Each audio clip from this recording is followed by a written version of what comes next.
Mba mangataka aminao zaray ity vavaka ataoko amy foko tena ampy zay tiako enao mba hitoetra ato ampoko fa tena maloto visaina na toe-po fiteny sy toetra saray mba enoy fa vonona narinareo zay tsy nety mba diovy ao re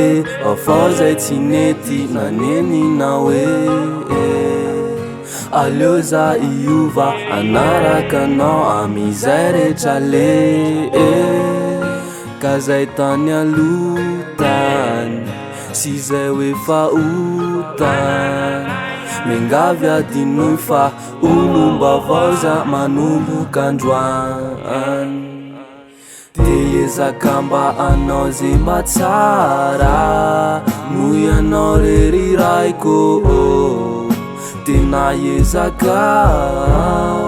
anazava ny saiko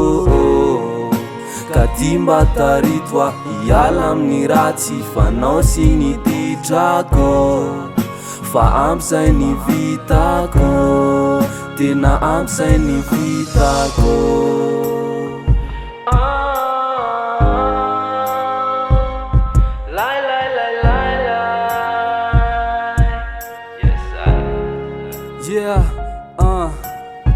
ifona koray reo zay tsy nety nataoko fa iova raha hoe mbola hiverina andray ho ataoko fady de hoe soroko reo aratsina mitoetra ho atsaiko ary atao poko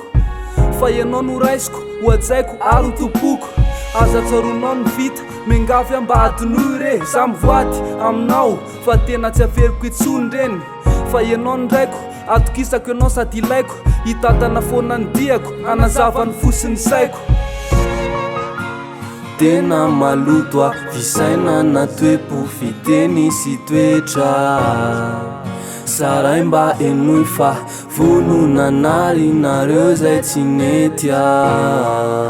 mba diovy ao re afao zay tsy nety nanenina hoe aleo za iova anaraka anao amizay rehetra le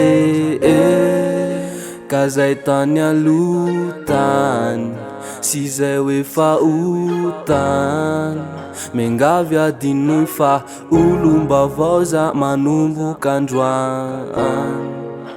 manomboka androany manomboka androany manomboka androany